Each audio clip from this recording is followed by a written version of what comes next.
महिलाओं के शरीर की रचना ईश्वर ने बहुत ही अलग तरीके से की है। हमारे शरीर में शुरुआत से ही जो इतने सारे चेंजेस आते हैं, इतने सारे स्टेजेस से हम गुजरते हैं, फिर चाहे वो मेंस्ट्रुअल साइकिल का स्टार्ट होना हो, प्रेगनेंसी हो या फिर डिलीवरी हो, ये सारे ऐसे बदलाव हैं जिनके कारण हमारे शरीर में जो है पुरुषों की अपेक्षा बहुत सारे जो है हार्मोन्स के बदलाव होते हैं।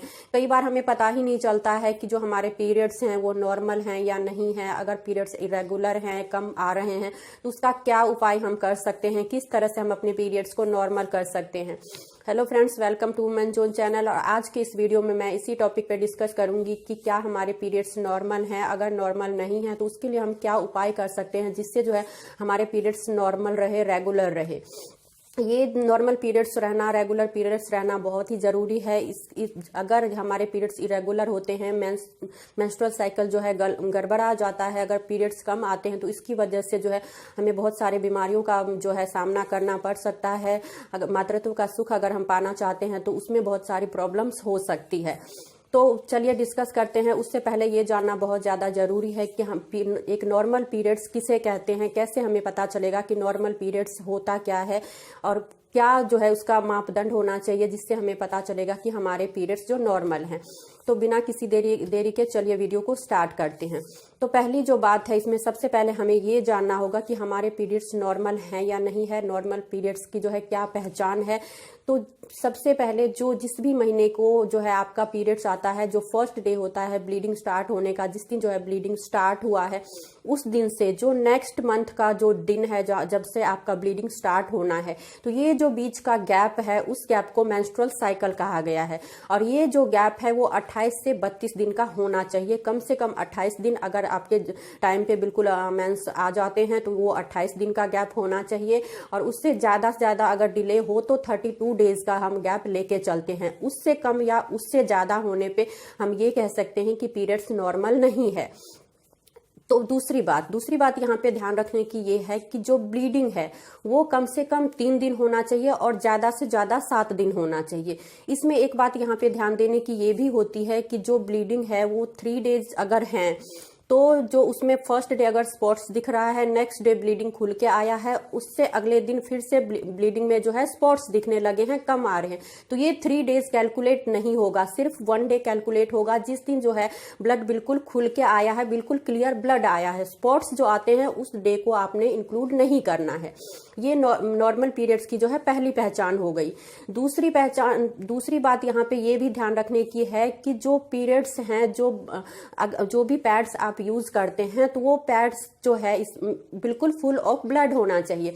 फुल ऑफ ब्लड कैसे, कई बार ऐसे हम काउंट करते हैं पहली बात तो इसमें कि जो पैड्स हैं नॉर्मल पीरियड्स में पर डे आपका 6 to 10 जो है पैड्स एक दिन में आपको चेंज करना होता है। इसमें अगर आपने इतने full of blood pad 6 to 10 के बीच में आपने चेंजेस किया है तो वो आपका एक दिन पूरा कंप्लीट नॉर्मल पीरियड्स में इंक्लूड होगा। स्पॉट्स वाले डे को आपने ऐड इसमें नहीं करना है।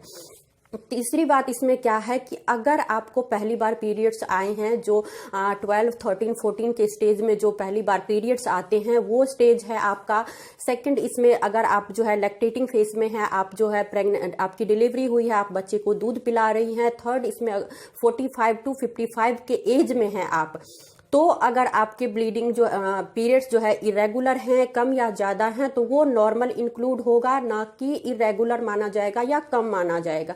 इन स्टेज में ऐसा होता है कि ब्लीडिंग रुक के आते हैं, कम आते हैं, या फिर डेज का जो है ऊपर नीचे हो सकता है, और गैप जो है मेंस्ट्रुअल साइकिल का वो ऊपर या नीचे, कम या ज़्यादा हो सकता है।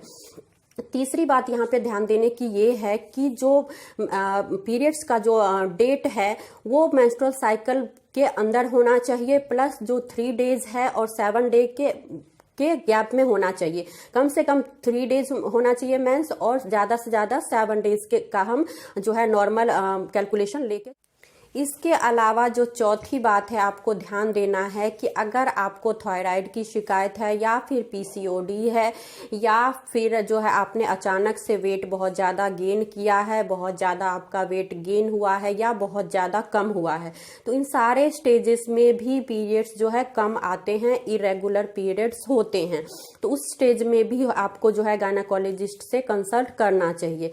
इसके अलावा अगर आप बहुत ज़्यादा स्ट्रेस में रहते हैं, उसके वजह से जो है हार्मोन्स चेंज होते हैं और पीरियड्स जो है कम आते हैं।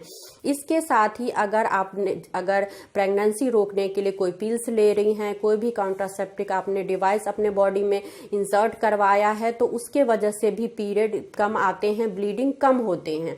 अगर इन सब कारण के अलावा कुछ भी ऐसे प्रॉब्लम नहीं है आपके साथ, उसके बावजूद भी ब्लीडिंग कम हो रहे हैं, तो हमें यहाँ पे समझना होता है कि हमें अपने डेली रूटीन में, अपने लाइफस्टाइल में चेंज करने की ज़रूरत है। यानी कि हमारा खान पान हो सकता है, हम गलत खान पान ले रहे हैं, हमारे बॉडी में जो है ब्लड सही से बन नहीं रहा है, हम बहुत ज़्यादा स्ट्रेस ले सकते हैं, उसकी वजह से जो है ब्लीडिंग कम हो रहे हैं, या फिर पीरियड्स इरेगुलर हो रहे हैं, या फिर नींद पूरी नहीं होती है। बहुत सारे रीज़न हो सकते हैं, तो हमें यहाँ पे ध्यान देना होगा कि उस सिचुएशन में हमें अपने लाइफस्टाइल में चेंज करने की जरूरत होती है। उसके अलावा आप कुछ घरेलू नुस्खे ऐसे अपना सकते हैं जिससे जो है पीरियड रेगुलर हो सकते हैं, खुल के आ सकता है। तो जो रेमेडी मैं यहाँ पे बताने वाली हूँ, सबसे पहले आपको ध्यान देना है कि अगर आपकी प्रेगनेंसी रुक गई है, अगर आपका जो है मेंस रुका है, आपने चेक किया है और अगर प्रेगनेंसी जो है पॉजिटिव आ रही है, तो उस कंडीशन में आपको जो है ये रेमेडी नहीं लेना है। तो सबसे फर्स्ट जो रेमेडी है वो मैं आपको बता रही हूँ कि हर किसी के घर में अवेलेबल होते हैं इजीली ये चीज़ें, बस हमें ज़रूरत होती है उसे है यूज करने की। तो सबसे पहला चीज़ आपने लेना है काला तिल। जो काले तिल होते हैं वो हमें चाहिए, सिर्फ बहुत ज़्यादा नहीं, जो भी डेट हो आपके मेंस आने की, उस दिन से अगर आपका लेट हो रहा है, डिले हुआ है 1 डे 2 डे, तो आप जो है उस दिन आपने ये ले लेना है रात के टाइम पे। आप क्या करेंगे, जो शाम के टाइम पे आपने भिगो के रख देना है, 1 टेबलस्पून ले लीजिए आप, आधा गिलास पानी में उसे आप भिगो के रख देंगे।